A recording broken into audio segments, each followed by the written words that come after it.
कैसे हैं आप सभी प्यारे भक्तों को जय माता दी। जगत की पालनहार माता वैष्णो देवी जी के दरबार में आप सभी का स्वागत है। दोस्तों, माता रानी का ये अलौकिक और दिव्य दरबार जम्मू के कटरा शहर में स्थित है, जहां माता रानी त्रिकुटा पर्वत पर विराजमान हैं। माता रानी का बुलावा मिलते ही करोड़ों भक्त इस चमत्कारी दरबार में दर्शन कर अपनी सभी मुरादों को पूरा करते हैं। तो दोस्तों, आज के इस खास वीडियो में मैं आपको माता वैष्णो देवी में दर्शन और यात्रा की संपूर्ण जानकारी बताऊंगा। तो अगर आप भी माता रानी के दर्शन करने वैष्णो देवी आने की प्लानिंग बना रहे हैं तो आप एकदम सही वीडियो देख रहे हैं। ये वीडियो आपकी बहुत हेल्प करेगा। इस वीडियो में बात करेंगे आप यहाँ तक कैसे पहुँचेंगे, रुकने के लिए होटल या धर्मशाला कहाँ पर लेना चाहिए, दर्शन के लिए RFID कार्ड कहां और कैसे बनवाएं, यात्रा करने का सही तरीका क्या है, घोड़ा, पिट्ठू, पालकी, रोपवे, हेलीकॉप्टर, इनके क्या रेट्स हैं, माता रानी के दर्शन करने के बाद में आप और कहां घूम सकते हैं, खाने पीने की कैसी व्यवस्था है, और वीडियो के लास्ट में बात करेंगे संपूर्ण बजट की। तो वैष्णो देवी यात्रा की A to Z complete information के लिए वीडियो को एक बार पूरा जरूर देखें।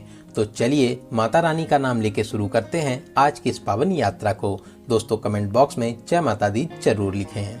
दोस्तों, अगर आपको वीडियो की जानकारी हेल्पफुल लगे तो वीडियो को लाइक जरूर करें। साथ ही साथ अगर अभी तक आप हमारी फैमिली यात्रा मित्र से नहीं जुड़े हैं तो प्लीज़ चैनल को सब्सक्राइब जरूर करें। साथ ही साथ बेल आइकन प्रेस करने के बाद में ऑल नोटिफिकेशन जरूर क्लिक करें।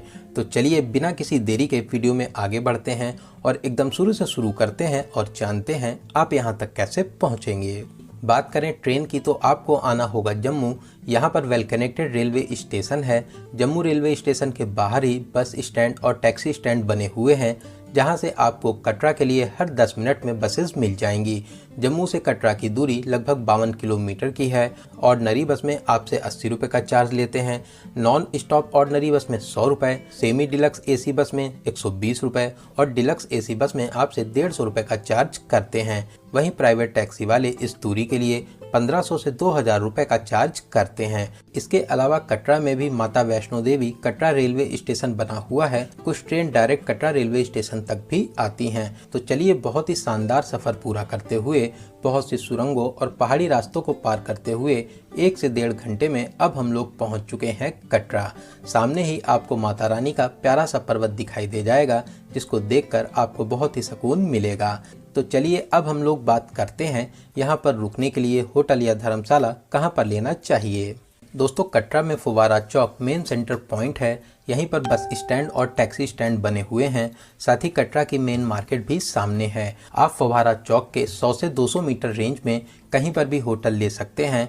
यहाँ पर नॉर्मल होटल्स की स्टार्टिंग 600 रुपये से हो जाती है। 700 से 800 के बजट में आपको एक अच्छा सा रूम मिल जाएगा। वहीं 1500 से 2000 के बजट में आप बहुत ही अच्छा AC रूम ले सकते हैं। वहीं आपको कटरा में 3000, 5000, 10,000 तक के बजट के रूम्स मिल जाएंगे। इसके अलावा आप अगर चाहें तो मंदिर ट्रस्ट के निहारिका भवन में भी रूम ले सकते हैं। यहाँ पर 2200 रुपये से स्टार्टिंग हो जाती है। इसके अलावा निहारिका कॉम्प्लेक्स में ही आपको डोरमेट्री मिल जाएगी। 150 रुपये में आपको एक बेड मिल जाएगा। साथ में आपको लॉकर फैसिलिटीज़ भी मिलती है। सबसे अच्छा रहता है आप पहले से मंदिर ट्रस्ट की ऑफिशियल वेबसाइट या ऐप से इसकी ऑनलाइन बुकिंग कर लीजिए। तो चलिए एक अच्छा सा रूम लेने के बाद में अब हम लोग बात करते हैं यहाँ पर दर्शन और यात्रा का सही तरीका क्या है। दोस्तों, माता रानी का ये अलौकिक मंदिर कटरा से लगभग 13 किलोमीटर दूर ऊपर त्रिकुटा पर्वत पर स्थित है। यात्रा और चढ़ाई करने से पहले आपको RFID कार्ड बनवाना होता है, जो चेक पोस्ट पर चेक किया जाता है। आप इस RFID कार्ड को Jammu railway station, Katra railway station, Katra bus stand के पास में या ताराकोट मार्ग पर भी बनवा सकते हैं। आपके पास में आधार कार्ड होना चाहिए और ये सभी को बनवाना जरूरी होता है और ये फ्री में बनता है। तो चलिए अब हम लोग बात करते हैं यात्रा और चढ़ाई की। दोस्तों, माता रानी के भवन तक पहुंचने के लिए 2 प्रमुख मार्ग हैं, एक पुराना बाणगंगा मार्ग और दूसरा नया ताराकोट मार्ग। सबसे पहले हम लोग बात करेंगे बाणगंगा मार्ग की। आप कटरा से ऑटो या उसके बाद में आप बाणगंगा मार्ग पर पैदल चढ़ाई करने में असमर्थ हैं तो आप यहाँ पर घोड़ा, पिट्ठू और पालकी के माध्यम से भी जा सकते हैं। यहाँ पर प्रीपेड काउंटर बने हुए हैं, आप लोग इन्हीं काउंटर से बुकिंग करें। सभी रेट्स बोर्ड पर लिखे हुए हैं। इन सभी के रेट्स की बात करें तो घोड़े वाले बाणगंगा से अर्धकुमारी तक 500 रुपये और बाणगंगा से भवन तक के लिए 1100 रुपये का चार्ज करते हैं। पालकी वाले बाणगंगा से अर्धकुमारी तक 100 किलो तक के वजन के लिए 1500 रुपये और 100 से ऊपर वजन के लिए 1900 रुपये का चार्ज करते हैं। बाणगंगा मार्ग से भवन तक के लिए 100 किलो वजन तक के लिए 3450 रुपये और इससे ऊपर के वजन के लिए 4300 रुपये का चार्ज करते हैं। पिट्ठू के रेट की बात करें, जिसे वॉकर या ट्रॉली भी कहते हैं, बाणगंगा से अर्धकुमारी के लिए 250 रुपये और बाणगंगा से भवन तक के लिए 550 रुपये का चार्ज करते हैं। यात्रा करते हुए मात्र आप 500 मीटर आगे बढ़ेंगे, यहीं पर गुलशन कुमार जी का भंडारा है। आप भंडारे में प्रसाद स्वरूप भोजन ग्रहण कर सकते हैं। दोस्तों, इस मार्ग पर दोनों साइड दुकानें हैं, तो आपको खाने पीने की कोई भी परेशानी नहीं होगी। साथ ही साथ मार्ग पर जगह जगह सीढ़ियां भी बनी हुई हैं। अगर आप एकदम फिट हैं तभी सीढ़ियों का प्रयोग करें, क्योंकि सीढ़ियों में बहुत ही जल्दी थकान आ जाती है। लेकिन इस मार्ग पर घोड़े भी चलते हैं, जिससे पैदल यात्रियों को बहुत परेशानी भी होती है। तो चलिए 5.5 किलोमीटर यात्रा को पूरा करके अब हम लोग आ चुके हैं अर्धकुमारी मोड़ पर। दोस्तों, यहाँ से एक रास्ता ऊपर की तरफ अर्धकुमारी को जाता है, वहीं दूसरा रास्ता सामने की ओर हिमकोटी मार्ग होते हुए वैष्णो देवी भवन को जाता है। तो थोड़ी सी और चढ़ाई करते हुए अब हम लोग आ चुके हैं माता अर्धकुमारी गुफा के पास में। दोस्तों, यहाँ पर हमेशा 10 से 12 घंटे का वेटिंग टाइम रहता है। सबसे अच्छा रहेगा आप अपने ग्रुप का वेटिंग टाइम लेकर पहले वैष्णो देवी जी के दर्शन कर लीजिए और वापसी के टाइम पर आप माता अर्धकुमारी जी के दर्शन कर सकते हैं। वहीं यहाँ पर जब पीक सीजन रहता है तो यहाँ पर 36 से 48 घंटे का आपको वेटिंग टाइम मिलेगा। इसीलिए बहुत से भक्त सीधे माता वैष्णो देवी जी के दर्शन करने जाते हैं। तो चलिए अब हम लोग फिर से हिमकोटी मार्ग पर आ जाएंगे। दोस्तों, हिमकोटी मार्ग बहुत ही अच्छा मार्ग बना हुआ है। इस मार्ग पर घोड़े नहीं चलते हैं, साथ ही साथ इस मार्ग पर चढ़ाई भी एकदम नॉर्मल है। दोस्तों, जो नया ताराकोट मार्ग है वो यहीं हिमकोटी मार्ग पर आकर मिलता है। तो आगे की यात्रा करने से पहले अब हम लोग बात करेंगे नए ताराकोट मार्ग की। आप कटरा चौराहे से पैदल या ऑटो के माध्यम से ताराकोट मार्ग पर आ जाइए। ये मार्ग पैदल यात्रियों के लिए सबसे अच्छा मार्ग है, क्योंकि इस मार्ग पर घोड़े नहीं चलते हैं। मार्ग को बहुत ही साफ सुथरा और चौड़ा बनाया गया है। पूरे ही रास्ते जगह जगह पीने के लिए गर्म और ठंडा पानी भी मिलता है। साथ ही साथ यहाँ पर टॉयलेट की भी बहुत ही अच्छी सुविधा मिल जाएगी। इस मार्ग पर चढ़ाई एकदम नॉर्मल है और जगह जगह सीढ़ियाँ भी बनी हुई हैं। लगभग 3 किलोमीटर की यात्रा को पूरा करने के बाद में आप मंदिर ट्रस्ट के लंगर के पास में आ जाएंगे, जहाँ पर आप बहुत ही स्वादिष्ट प्रसाद स्वरूप भोजन ग्रहण कर सकते हैं। यहाँ पर बहुत ही प्यारा सा पार्क भी बना हुआ है, जहाँ पर आप बैठकर अपनी प्यारी प्यारी फोटो शूट भी करा सकते हैं। दोस्तों, ताराकोट मार्ग से हिमकोटी अर्धकुमारी मोड़ तक की दूरी लगभग 7 किलोमीटर की है। इस मार्ग पर चढ़ाई तो एकदम नॉर्मल है, लेकिन आपको लगभग 1.5 किलोमीटर ज़्यादा यात्रा करनी होती है। तो चलिए अब हम लोग फिर से आ चुके हैं हिमकोटी मार्ग पर और अब हम लोग अपनी आगे की यात्रा शुरू करते हैं। दोस्तों, छोटे छोटे बच्चे हों, बड़े हों या फिर बूढ़े, सभी लोग आपको माता रानी का जयकारा लगाते हुए इस पावन यात्रा में आपको मिल जाएंगे। हिमकोटी मार्ग पर जगह जगह मंदिर ट्रस्ट के भोजनालय भी बने हुए हैं, जहां पर आप बहुत ही कम रेट पर खाना पीना कर सकते हैं। तो चलिए खाते पीते हुए, रुकते रुकाते, माता रानी का जयकारा लगाते हुए अब हम लोग आ चुके हैं ऐसे पॉइंट पर जहां से भवन की दूरी मात्र 1 किलोमीटर की रह जाती है। दोस्तों, यहीं से माता रानी का भवन भी दिखाई दे जाता है। भवन को देखकर आपको एक अलग ही ऊर्जा मिलेगी, आपकी सारी थकान दूर हो जाएगी। वहीं शाम को तो यहाँ की खूबसूरती का क्या ही कहना, आपको ऐसा लगेगा कि आप सच में स्वर्ग में आ गए हैं। वहीं दोस्तों, अगर आप चाहें तो हिमकोटी मार्ग पर भवन तक आने के लिए बैटरी कार से भी आ सकते हैं। अर्धकुमारी से भवन तक के लिए बैटरी कार सेवा भी चलती है। इसके लिए आपको पहले से ऑनलाइन बुकिंग करना रहता है। आप मंदिर ट्रस्ट की ऑफिशियल वेबसाइट या ऐप के माध्यम से 450 रुपये पर पर्सन में इसकी बुकिंग कर सकते हैं।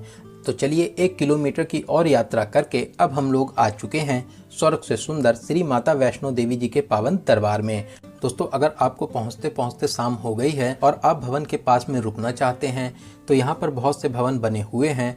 कालिका भवन, मनोकामना भवन, श्रीधर भवन, पार्वती भवन और भी बहुत से भवन बने हुए हैं, जहां पर आप रूम ले सकते हैं या फिर आप डोरमेट्री भी ले सकते हैं। लेकिन इसके लिए आपको पहले से ऑनलाइन बुकिंग करना रहता है। इसके अलावा आप अगर यहां पर फ्री में रुकना चाहते हैं तो आप पार्वती भवन, दुर्गा भवन और श्री राम मंदिर के पास में बड़ा सा हॉल बना हुआ है, जहां पर आप फ्री में रुक सकते हैं। यहाँ पर आप कंबल काउंटर से कंबल ले लीजिए। 100 रुपये पर कंबल मिलता है। जब आप कंबल वापस करेंगे तो आपके 100 रुपये भी वापस हो जाएंगे।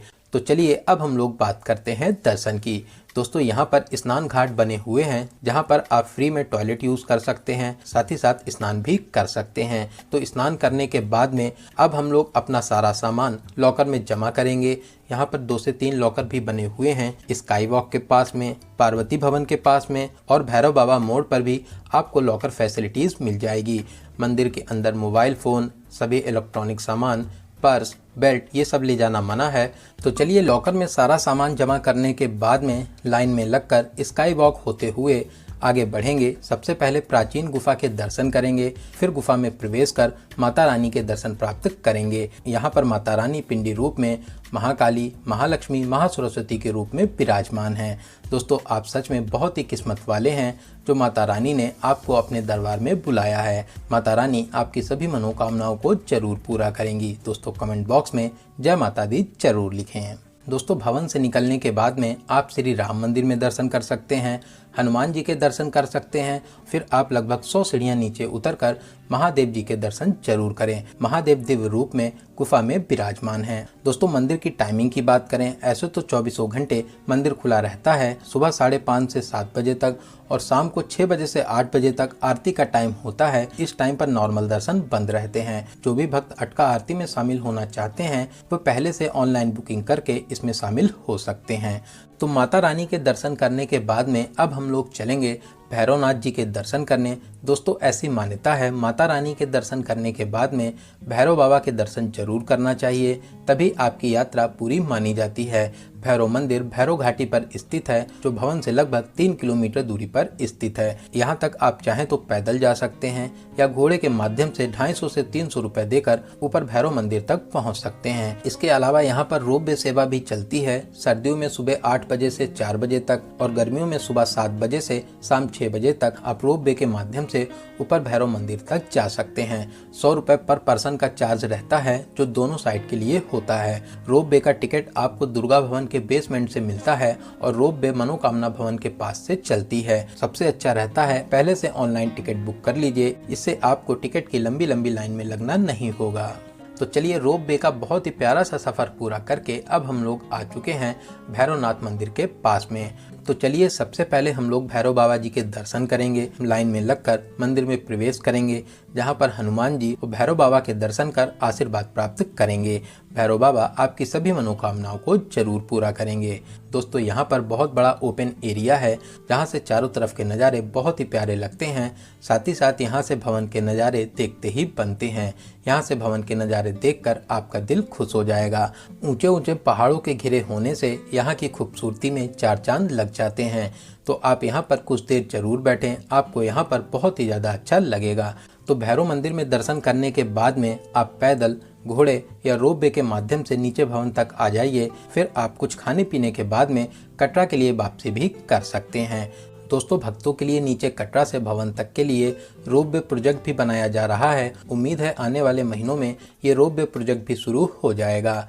दोस्तों आप इस यात्रा को हेलीकॉप्टर के माध्यम से भी पूरा कर सकते हैं। कटरा से सांझी छत तक के लिए हेली सर्विस भी मिल जाएगी। इसमें एक पर्सन के लिए एक साइड का 2210 रुपये और दोनों साइड के लिए 4420 रुपये का चार्ज लेते हैं। सांझी छत से भवन की दूरी लगभग 1 किलोमीटर की रह जाती है, जिसे आप पैदल या घोड़े के माध्यम से पूरा कर सकते हैं। सबसे अच्छा रहता है आप इसकी बुकिंग पहले से ऑफिशियल वेबसाइट या ऐप के माध्यम से अपनी यात्रा डेट से 2 महीने पहले से कर सकते हैं। वहीं अगर आप offline on the spot ticket लेना चाहते हैं तो फिर आप निहारिका भवन से इसकी बुकिंग कर सकते हैं। अगर नॉर्मल भीड़ है तो आप सुबह लाइन में लग जाइए, दोपहर या शाम तक आपको हेलीकॉप्टर के टिकट्स मिल जाएंगे। वहीं ज़्यादा भीड़ भाड़ होने पर टिकट मिलना मुश्किल हो जाता है। तो चलिए दोस्तों अब हम लोग बात करते हैं सबसे ज़रूरी क्वेश्चन बजट की। कितने बजट में आप इस पावन यात्रा को पूरा कर लेंगे। दोस्तों अगर आप 2 लोग हैं और आप 3 डेज और 2 नाइट का प्लान बनाने के बाद में घर के लिए वापसी कर लेते हैं और आप पैदल यात्रा करते हैं तो फिर आप मान के चलिए कि 6000 से 7000 रुपये प्लस ट्रेन टिकट, इतने बजट में आप इस पावन यात्रा को पूरा कर लेंगे। दोस्तों माता रानी के दर्शन करने के बाद में मैक्सिमम लोग पटनी टॉप और शिव कोड़ी की यात्रा भी करते हैं। रास्ते में और भी बहुत से प्रमुख मंदिर हैं, जैसे नौ देवी मंदिर, धनसर बाबा मंदिर, जित्तो बाबा मंदिर और भी बहुत से पॉइंट्स हैं जिनको लोग कवर करते हैं। तो अगर आप पटनी टॉप, शिव कोड़ी और आसपास के मंदिरों के वीडियो देखना चाहते हैं तो डिस्क्रिप्शन बॉक्स में आपको लिंक मिल जाएगी, आप उन वीडियोस को भी जरूर देखें। तो दोस्तों यहाँ पर मैंने आपको माता वैष्णो देवी जी की यात्रा से रिलेटेड हर एक छोटी बड़ी जानकारी को बहुत ही अच्छे और सही से देने की पूरी कोशिश की है। अगर फिर भी आपके कोई क्वेश्चन रह जाते हैं तो आप कमेंट के माध्यम से पूछ सकते हैं। दोस्तों आपको ये वीडियो कैसा लगा और आप इस वीडियो को कहाँ से देख रहे हैं कमेंट बॉक्स में ज़रूर बताइएगा। तो चलिए दोस्तों अब मिलते हैं किसी ऐसे ही इन्फॉर्मेटिव वीडियोस में। तब तक आप अपना और अपने परिवार का बहुत ज़्यादा ख्याल रखें। आपकी यात्रा सफल, सुगम और मंगलमय हो। जय हिंद, जय भारत, जय माता दी।